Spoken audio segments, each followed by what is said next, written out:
Mental health is a critical component of overall health, and yet statistics show that stress, anxiety, and depression are increasing rapidly across the world.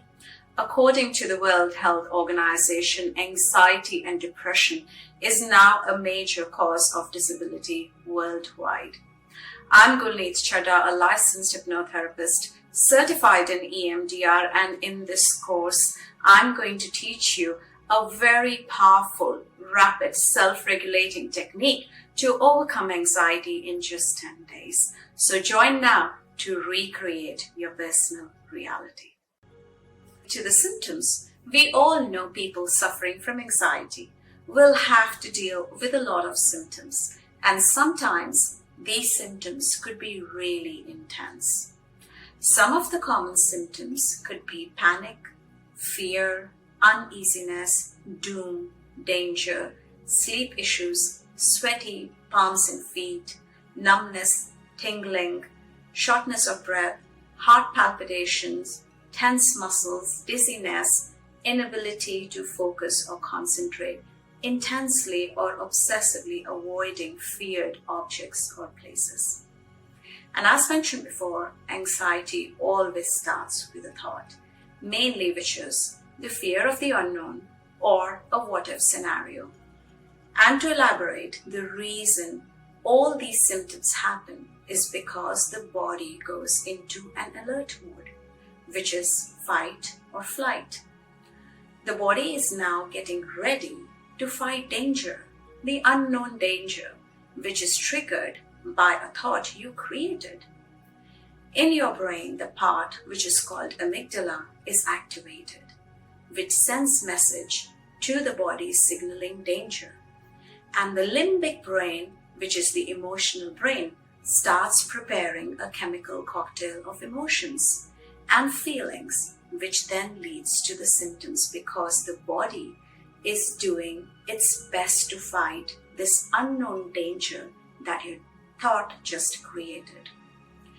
Most of the times, danger doesn't even exist, and it's just a thought, which could be an assumption, the fear of the unknown again. Sometimes it becomes really difficult for us to control these symptoms because we have trained our mind and also our body to memorize not just the emotions, but also the symptoms. And now these are sitting in our subconscious with a very strong pattern. When anxiety is experienced over a long period of time, you come to a point where even the slightest trigger or a moment can set our system on fire. And the more we practice keeping our body in this state, the more anxious we become with time. Now, the Hebbian law states that the nerve cells that fire together wire together. The more you become anxious, the more hardwired anxiety becomes in your brain and also your body. But again, the opposite is also true. The more you practice the technique, calming and restoring into a positive state, the more your body goes into that state. And that's what we are going to learn in this course. Demystify your thoughts and feelings better by using a very powerful technique called mind mapping. You can create a whole map of your inner world and connect different dots. And this really helps you understand not just what's happening internally, but also creates self-awareness where you are broadening your mind, your perspective, and expanding everything in very minute detail. So let's understand how to do this. Welcome back, and in this lesson I'm going to teach you a very powerful technique of self-journaling where you can create an internal landscape of your thoughts, feelings, emotions, and everything, and really put it down on a piece of paper to demystify everything that's going on internally. Here I've taken fear of failure, which is a very common example. And what I have done here, created different areas where we are going to explore our thoughts, which is how, which is more into feelings, why, beliefs that we have formed, and also when and where this absolutely happens.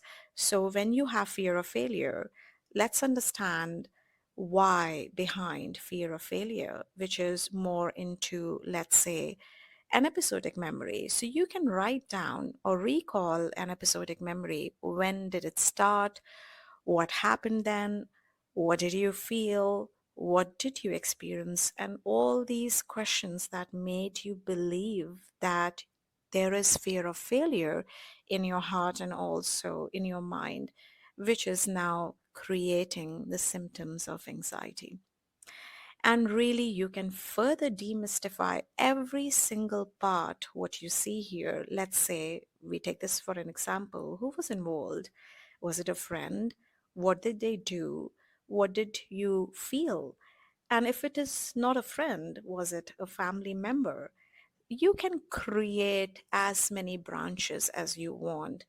The whole idea is to expand the way you think, expand the way you feel, and you are yourself putting this down on a piece of paper because you know yourself more than anybody does. So once you start doing this, you understand your internal landscape much better than anyone. So let's say if it was a childhood trauma. So all questions about when did it happen?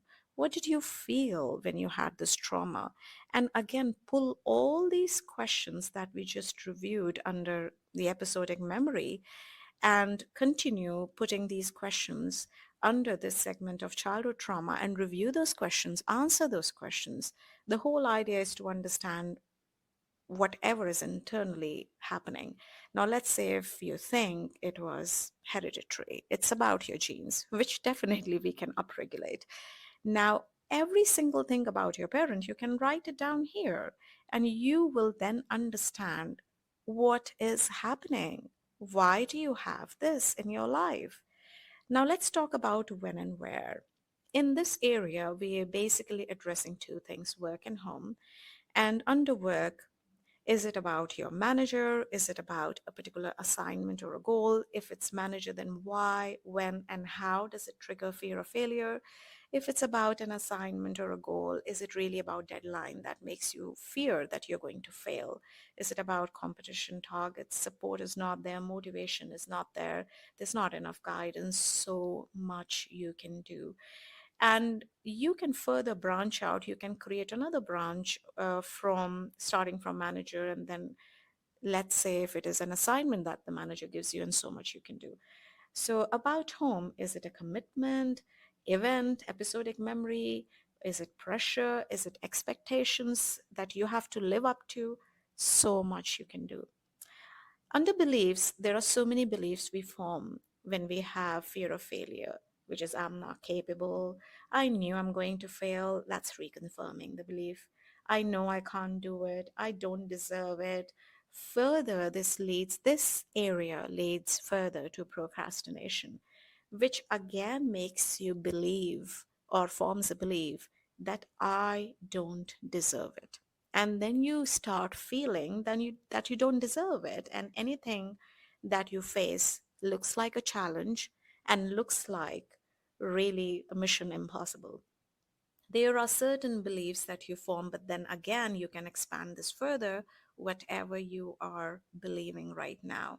Under how we have really the symptoms and the feelings of anxiety, you feel palpitations, sweating, sleeplessness, headache, tingling, and you can further expand this. Now, this is just an example. You can create whatever you are feeling when you have fear of failure. Is it breathlessness or any other symptom that you can add here, which is making you really anxious? Now, with these all symptoms, which are the feelings, you further have corresponding thoughts. Write it down, what you're feeling, what you're thinking again, and how does it affect your work and life.